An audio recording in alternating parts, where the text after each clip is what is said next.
कफन की शुरुआत होती है एक मिलियनर आदमी रिची को दिखाते हुए जो अपना फैमिली बिजनेस रन करता है। आज उसकी सक्सेस पार्टी पर हम उसकी पूरी फैमिली और उसकी वाइफ हंटर को भी देख पाते हैं। सब बहुत ज्यादा खुश थे। हंटर की जब से शादी हुई थी वो अपने आप में ही काफी अकेला महसूस करने लगी थी, क्योंकि हंटर के अलावा उसकी पूरी फैमिली बिजनेस के लिए चली जाती थी। उसे घर में बहुत अकेला फील होता था। अकेलेपन को काटने के लिए वो या गेम्स खेलती थी, स्केचिंग करती थी या कुकिंग करती थी, लेकिन उस सब के बावजूद भी वो थक जाया करती थी। पूरा दिन उसे इंतजार रहता था कि कब रिची घर आए और वो रिची से बहुत ज्यादा बातें करे, लेकिन जब जब वो रिची से बातें करती थी तो रिची अपने फोन में बिजी रहता था। उसे वो अटेंशन मिली ही नहीं जो वो चाहती थी। ऐसे ही दिन गुजरते रहते हैं और एक दिन हंटर को पता चलता है कि वो प्रेग्नेंट है। ये बात सुनकर वो बहुत ज्यादा खुश हो जाती है और इस बारे में रिची को भी बताती है। रिची खुश होकर एक फैमिली डिनर प्लान कर लेता है, जहाँ पर बैठकर ये लोग इस बड़ी न्यूज को अपने मॉम डैड से शेयर करने वाले थे। सभी लोग ये खबर सुनकर बहुत ज्यादा खुश हुए और इस टाइम पर हंटर चाहती थी कि सब लोग उसकी वो कहानी सुनी कि कैसे उसे प्रेगनेंसी का पता चला। लेकिन दोबारा ये रिची के डैड ने उसकी बात काट दी और ये लोग अपने बिजनेस डिस्कशन में लग गए। इस मर्तबा हंटर को इतना ज्यादा अकेला फील हुआ कि उसे गुस्सा आने लगा। उसने टेबल पर देखा और उसे एक गिलास में बर्फ नजर आई और गुस्से में उसने बर्फ ही खाना शुरू कर दी और बर्फ खाने की आवाज से सभी लोग बहुत ज्यादा तंग हो गए। खैर, रिची की मॉम ने उसको समझा और उन्हें लगा कि हंटर ने ऐसा अपनी प्रेगनेंसी की वजह से किया है। अक्सर लड़कियों को ऐसी हालत में डिप्रेशन हो जाता है, इसलिए अगली सुबह हंटर के डिप्रेशन को दूर करने के लिए वो हंटर को एक बुक देकर जाती हैं। हंटर चाहती थी कि रिची की मॉम बैठकर अभी भी उनसे बात करें, लेकिन रिची की मॉम भी यहाँ से चली गई। खैर, अब वो बुक पढ़ने लग जाती है और इसी बुक में लिखा था कि इंसान को अपने डिप्रेशन को दूर करने के लिए हर रोज कुछ नया करने का ट्राई करना चाहिए, कुछ ऐसा जो उसने कभी पहले ना किया हो, ना ही एक्सपेक्ट किया हो। ये सोचते हुए उसके दिमाग में एक अजीब ख्याल आता है और वो उठकर एक मार्बल बॉल खा लेती है। और हैरानी की बात थी, ये खाने के बाद उसे इतना अच्छा फील हो रहा था जैसा उसे पहले कभी नहीं फील हुआ था। थोड़ी देर बाद जब रिची घर आता है तो वो नोटिस करता है कि हंटर आज बहुत ज्यादा खुश है, पिछले दिनों से भी ज्यादा। रिची उससे खुशी की वजह पूछता है तो हंटर बताती है, आज मैंने कुछ बहुत अनएक्सपेक्टेड किया और उसी वजह से मुझे अपने पे बहुत खुशी हो रही है। रिची इस टाइम उससे पूछता है तो आखिर तुमने ऐसा क्या किया, लेकिन हंटर इस टाइम झूठ बोल देती है। अगली सुबह हंटर को हम इससे भी ज्यादा अजीब काम करते हुए दिखते हैं। वो पिछले दिन खाए हुए मार्बल बॉल को अपने स्टूल बेस्ट में से निकाल कर संभाल लेती है। अब जहाँ हंटर पहले ही अपने अकेलेपन से लड़ रही थी, वहीं पर रिची की मॉम भी अब हंटर से अजीबोगरीब सवाल करने लग गई, जैसा कि वो शादी से पहले क्या करती थी, उसकी फैमिली क्या करती थी। अब हंटर जो थी वो एक मिडिल क्लास बैकग्राउंड से थी। उसे अपने बारे में बताते हुए थोड़ी सी शर्मिंदगी भी होती है और ये सब सुनते हुए रिची की मॉम उससे कहते हैं, तो फिर तो तुम बहुत ज्यादा लकी हो कि तुम्हारी शादी रिची से हो गई और तुम्हारी दुनिया ही बदल गई। हंटर उनकी बातों से और दुखी हो गई, क्योंकि वो अपनी लाइफ से अभी भी सेटिस्फाई नहीं थे। आज उसे इतना ज्यादा बुरा लग रहा था कि अपनी फीलिंग्स को कम करने के लिए उसने सफाई करना शुरू कर दी और तभी वैक्यूम क्लीनर के साथ एक थंब टैग जुड़ गया। वो नुकीला था, लेकिन फिर भी हंटर को उसे खाने का दिल किया। उसने मुंह में भी डाल लिया, लेकिन ये थंब टैग उसकी जुबान में बुरी तरह चुभ गया। पहले तो उसने निकाल कर उसे किचन काउंटर पर रख दिया, लेकिन पूरा दिन उसे यही फीलिंग आती रही कि उसे खा लेना चाहिए। इसलिए जोश में आकर उसने थंब टैग मुंह में डाला और आखिर निगल लिया। खाते हुए ये थंब टैग उसकी पूरी फूड पाइप को चीरता हुआ गया था। इन्हें उसके जिस्म के अंदरूनी हिस्से भी जख्मी हो गए थे, लेकिन उसके बावजूद ये थंब टैग खाने के बाद भी उसे बहुत अच्छी फीलिंग आ रही थी। रात में रिची अपने फ्रेंड्स के साथ घर पर पार्टी करने के लिए आ जाता है। जाना तो हंटर को भी बाहर था, लेकिन तभी उसे बहुत ज्यादा पेट में दर्द होना शुरू हो गया। वो जब वॉशरूम में गई तो थंब टैग तो उसका बाहर निकल आया, लेकिन इस मर्तबा थंब टैग की वजह से उसके जिस्म से बहुत ज्यादा ब्लड भी आया था। दर्द भी उसे बहुत ज्यादा हो रहा था। अब रिची भी उसे ढूंढते हुए रूम में आ गया, लेकिन रिची के आने से पहले ही उसने सारा ब्लड साफ कर दिया ताकि रिची को कुछ भी पता न चले। थोड़ी देर बाद यहाँ पर रिची का एक फ्रेंड आ जाता है। वो हंटर को माँ बनने के लिए कंग्रेचुलेट करता है और फिर उसे शेयर भी करता है कि इस पार्टी में वो बहुत ही अकेला फील कर रहा है। वो हंटर से पूछता है, क्या मैं आपको गले लगा सकता हूँ। हंटर भी उसे गले लगा लेती है और यहाँ पर हमें फील होता है कि उस लड़के किससे ज्यादा हंटर उसे गले लगाना चाह रही थी अपना अकेलापन दूर करने के लिए। खैर, वक्त गुजरता रहा और दिन ब दिन हम देखते रहे कि हंटर का बिहेवियर बहुत ज्यादा चेंज हो रहा था। वो ऐसी चीजें खाना शुरू कर चुकी थी जो आम लोग डाइजेस्ट ही नहीं कर पाते, जैसा कि cell, batteries, pins, safety pins और बहुत सी ऐसी चीजें जिन्हें वो बाद में अपने स्टूल पेस्ट से निकाल कर संभाल भी रहती थी और उन्हें ट्रॉफिस की तरह उसने सजा कर भी रखा हुआ था। अब कुछ दिन गुजर जाते हैं और हंटर को अपने रूटीन चेकअप के लिए हॉस्पिटल जाना पड़ता है, जहाँ पर जब डॉक्टर उसका अल्ट्रासाउंड कर रही होती हैं तो पता चलता है कि बेबी तो बिल्कुल नॉर्मल है, लेकिन हंटर की गट के अंदर बहुत ही अजीब किस्म का ऑब्जेक्ट है। ये देखते हुए डॉक्टर फौरन उसकी इमरजेंसी सर्जरी करने को कह देती हैं। हंटर की सर्जरी शुरू कर दी जाती है और एक के बाद एक उसके इंटेस्टाइन में से बहुत सारे अजीबोगरीब ऑब्जेक्ट निकलते हैं, जैसा कि सेफ्टी पिन्स, मार्बल बॉल्स और इस तरह की चीजें। सर्जरी के बाद डॉक्टर्स उसकी सिचुएशन पर बात करते हैं और डॉक्टर्स को ये पता चलता है कि हंटर एक साइकोलॉजिकल डिसऑर्डर से गुजर रही है, एक दिमागी बीमारी से गुजर रही है, जिसमें इंसान का दिल करता है ऐसी चीजें खाने का जो इंसान नहीं खा सकता। रिची ये सब सुनकर बहुत ज्यादा गुस्से में आ चुका था। वो हंटर को घर लेकर आता है और हंटर को बहुत ज्यादा डांटता है। वो हंटर से ये सब कुछ एक्सपेक्ट नहीं कर रहा था।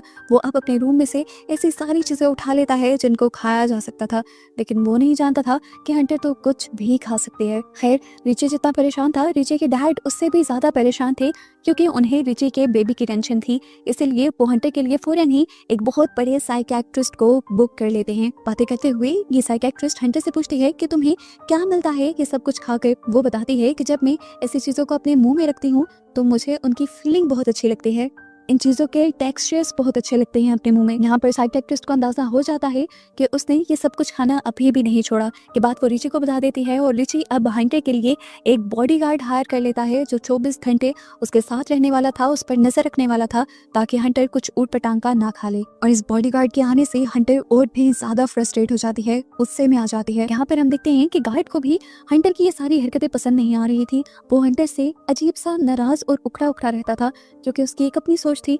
वो ये सोचता था कि इतने बड़े घर में हंटर रहती है, हर फैसिलिटी होने के बावजूद ऐसी क्या वजह हो सकती है कि उसे दिमागी बीमारी हो गई। क्या वो इतने बड़े घर में भी खुश नहीं रह सकती? खैर, वो बॉडीगार्ड हर तरह से हंटर के ऊपर नजर रख रहा था, लेकिन हंटर फिर भी बाथरूम में छुपकर कुछ ना कुछ ऐसा खा ही लेती थी जो उसे नहीं खाना चाहिए। अब थोड़े दिन बाद रिची का बर्थडे आने वाला था। हंटर उसके लिए एक बहुत ही शानदार पार्टी अरेंज करती है और यहाँ पर वो बहुत खुशी से सबको मिल रही थी। हालांकि उसे लोगों से मिलना ज्यादा पसंद भी नहीं था, लेकिन आज उसके साथ और भी कुछ ज्यादा बुरा हो गया। सभी लोग उससे उसकी ये चीजें खाने वाली बीमारी के बारे में बात करने लगे और ये सब जानकर उसे बहुत गुस्सा आया। उसे रिची से कहा, क्या जरूरत थी सबको तेरी बीमारी के बारे में बताने की? लेकिन रिची कहता है कि मैं तुम्हारे अच्छे के बारे में ही सोच रहा हूँ। लेकिन हंटर को इतना बुरा लगा था कि हंटर रात में रिची से अपने से माफी मांगने को भी कह देती है। अब अगला दिन आता है, थेरेपिस्ट दोबारा आती है। हंटर को आज थेरेपिस्ट से बात करते हुए बहुत अच्छा फील हो रहा था, क्योंकि वो बात ही तो करना चाहती थी। थेरेपिस्ट के चले जाने के बाद वो गार्डन में जाती है और पौधों की देखभाल करने लग जाती है। हालांकि उस टाइम उसका दिल भी करता है कि वो उठाकर ये सारी मिट्टी खा ले, लेकिन वो अपने ऊपर कंट्रोल रखती है। अब अपने हाथ धोने के लिए जैसे ही वो वॉशरूम में जाती है तो सुनती है कि रिची उस थेरेपिस्ट को पैसे दे रहा था ताकि वो थेरेपिस्ट हंटर की एक एक बात उसे बताए। ये सुनते हुए हंटर बहुत ज्यादा पैनिक हो गई कि पता नहीं क्या क्या बातें थेरेपिस्ट ने रिची को बताई होंगी। वो बिल्कुल टूट गई। उसे बहुत सदमा हुआ, लेकिन उसने किसी को शो नहीं किया। रो रो कर उसका बुरा हाल हो गया था। अपने आप को छुपाने के लिए वो बेड के नीचे चली गई और तभी उसका गार्ड उसे ढूंढते हुए बेड के नीचे आया। उसके गार्ड को भी आज उसकी हालत पर तरस आ गया था। वो उसके अकेलेपन को समझने लगा था। गार्ड ने उससे कुछ नहीं कहा, बस उसके कंधे पे हाथ रख दिया और उसके पास ही लेटा रहा। काफी देर बाद जब हंटर की आंख खुली तो उसने देखा कि गार्ड भी वहीं सो गया था। वो बेड से बाहर निकल आई, लेकिन गुस्सा उसका अभी भी कम नहीं। इसी गुस्से की वजह से उसका उटपटांग की चीजें खाने का दोबारा दिल कर जाता है और वो सारी कबर्ड्स और दराजे खोलकर ऐसी चीजें ढूंढने लग जाती है जिनको वो खा सके। उसे यहाँ पर एक स्क्रू ड्राइवर मिलता है और वो उसे ही निगल लेती है, लेकिन उसे निकलने की वजह से उसकी तबीयत बहुत ज्यादा खराब हो गई थी। ये स्क्रू ड्राइवर उसके गले में फंस गया था। उसके गले से अजीब आवाजें आने लगी थी और वो नीचे गिर गई। ये आवाजें सुनकर उसका गार्ड भी उठ गया और फौरन उसे देखने लगा। उसकी हालत इतनी खराब थी कि उसने एम्बुलेंस को बुला लिया। फौरन उसे हॉस्पिटल ले जाया गया, जहाँ से ऑपरेशन करने के बाद उसके गले से उस स्क्रू ड्राइवर को बाहर निकाल लिया गया। शुक्र था कि उसके बेबी को नुकसान नहीं हुआ था। अब रिची और रिची की फैमिली को हंटर से ज्यादा हंटर की बेबी की टेंशन हो गई थी, इसलिए वो फैसला करते हैं कि वो हंटर को एक साइकिक हॉस्पिटल में भेज देंगे, जहाँ 24 घंटे उस पर नजर रखी जाएगी और ऐसे उनका बेबी सेफ रहेगा। बेबी के पैदा होने के बाद वो आजाद हो जाएगी, यानी वो घर वापस आ जाएगी। हंटर मान तो नहीं रही थी, लेकिन रिची ने कहा कि अगर तुम इन पेपर्स पर साइन नहीं करोगी तो मैं तुम्हें डाइवोर्स दे दूंगा। इस वजह से उसे ये सब मानना पड़ा। उसका गार्ड जो अब उसकी फीलिंग समझने लगा था, उसे अब हंटर की हालत पर बहुत तरस आने लगा था। खैर, अगले दिन दिखाया जाता है कि हंटर को छोड़ने के लिए रिची की पूरी फैमिली जा रही थी और साथ साथ उसका गार्ड भी था। तभी जाते हुए एकदम से हंटर वापस अपना चार्जर लेने के बहाने घर के अंदर चली जाती है और उसका गार्ड भी भागते हुए उसके पीछे आता है। यहाँ गार्ड देखता है कि हंटर वहाँ से भागने की कोशिश कर रही थी। इस मर्तबा गार्ड को भी उस पर तरस आ गया और उसके बारे में किसी को बताने के बजाय उसने हंटर को यहाँ से भागने का मौका दिया। और जैसे ही बाकी सब लोग घर के अंदर आए तो उसने सबको हंटर से डिस्ट्रैक्ट करने के लिए बताया कि वो दूसरे रास्ते की तरफ भाग गई है। जबकि कुछ ही देर बाद हमें दिखाया गया कि हंटर भागते हुए जंगल के रास्ते से एक होटल आ पहुंची थी, जहाँ आकर वो सबसे पहले इस होटल के बाहर से बहुत सारी सॉइल यानी मिट्टी लेती है और होटल के अंदर एक रूम बुक करके उसे खाने ले जाती है। फिर थोड़ी देर बाद वो रिची को कॉल करती है और उसे बताती है कि मैं वहाँ से भाग आई हूँ, मुझे तुम्हारे साथ रहना ही नहीं। और मैं ये बेबी भी तुम्हारी ही वजह से ले रही थी, लेकिन तुमने मुझे ठीक तरह से एक्सेप्ट ही नहीं किया, तुमने मुझे टाइम भी नहीं दिया और अब तो तुमने मुझे डाइवोर्स की धमकी दे दी है और अब मुझे ये बेबी भी नहीं चाहिए। रिची को ये सारी बातें सुनकर बहुत दुख हुआ। इससे पहले कि हंटर कुछ गलत कर लेती, रिची उससे रिक्वेस्ट करता है कि ऐसा मत करो, अपनी जिद छोड़ दो और घर वापस आ जाओ। हंटर जब ना में जवाब देती है तो रिची उसे समझाता है, देखो हंटर, तुम्हारे पास कोई स्किल नहीं है, कोई डिग्री नहीं है, इस दुनिया में तुम इस तरह सर्वाइव नहीं कर पाओगी, तुम्हें मेरे सहारे की जरूरत है। लेकिन हंटर रिची की बात ही नहीं सुनती और कॉल काट देती है। पूरी रात वो टीवी देखते हुए और सॉइल खाते हुए गुजारती है। हंटर अगले दिन उस होटल से भी निकल जाते हैं और अपनी मॉम को कॉल करते हैं, अपने साथ होने वाली ये सारी चीजें बताती है। उसे आज अपने पे ही गुस्सा आ रहा था। वो जानती थी कि ये सब उसके साथ क्यों हो रहा है। ये मसला उसे अब से नहीं था बल्कि बचपन से था, क्योंकि इसके बायोलॉजिकल फादर, असली डैड उसे छोड़ गए थे। उसकी मॉम बहुत ज्यादा रिलीजियस थी, इसीलिए वो इस दुनिया में आ गई, नहीं तो आज शायद वो पैदा भी ना होती। ये सारे एहसास उसे आज तक तंग करते थे। आज उसने फैसला कर लिया था कि वो अपने असली डैड से मिलकर ही रहेगी। अपनी मॉम से जबरदस्ती उनका पता लेते हुए वो उनके घर पहुंच जाती है। यहाँ जाने पर वो देखती है कि किसी की बर्थडे पार्टी चल रही थी। ये उसके स्टेप ब्रदर की, यानी उस आदमी के बेटे की बर्थडे पार्टी थी। उन्होंने हंटर से कुछ भी नहीं पूछा, क्योंकि उन्हें लगा कि हंटर उनके बेटे की किसी दोस्त की मॉम है। लेकिन उसने बताया कि मैं यहाँ की गेस्ट नहीं बल्कि मैं तुम्हारी बेटी हूँ। ये सुनते हुए वो आदमी उसे अकेले में ले जाता है और पूछता है कि आखिर तुम यहाँ क्यों आई हो। लेकिन यहाँ पर हंटर उल्टा ही उससे सवाल कर लेती है कि आखिर तुमने मुझे छोड़ा क्यों, और अगर छोड़ना ही था तो तुम मेरे मॉम के साथ रहे ही क्यों। तो वो आदमी कहता है, हाँ मैं मानता हूँ कि मेरी गलती है, मुझे ये सब नहीं करना चाहिए था, लेकिन जब मैंने ये सब किया था मैं अपने आप को बहुत ताकतवर मानता था और अपनी ताकत के ही नशे में मैंने तुम्हारी मॉम के साथ बहुत बुरा किया। लेकिन जब मैंने जेल में इस जुर्म में 7 साल गुजारे तो मुझे समझ आ गई कि अच्छा क्या है और बुरा क्या। यहाँ ये दोनों बातें कहते कहते बहुत ही ज्यादा इमोशनल हो जाते हैं। हंटर को फील होता है कि यह आदमी अपने किए पर शर्मिंदा है, इसलिए वो उससे कुछ ना कहकर यहाँ से बाहर चली जाती है। अब उसकी मॉम ने भी उसे अपने साथ रखने से मना कर दिया था और रिची का घर तो वो छोड़ आई थी। उसे अब अपनी लाइफ में मूव ऑन करना था, आगे बढ़ना था जैसे वो चाहती थी। वो एक डॉक्टर के पास आती है और उनसे अबॉर्शन पिल लेकर एक पब्लिक वॉशरूम में अपना अबॉर्शन करती है।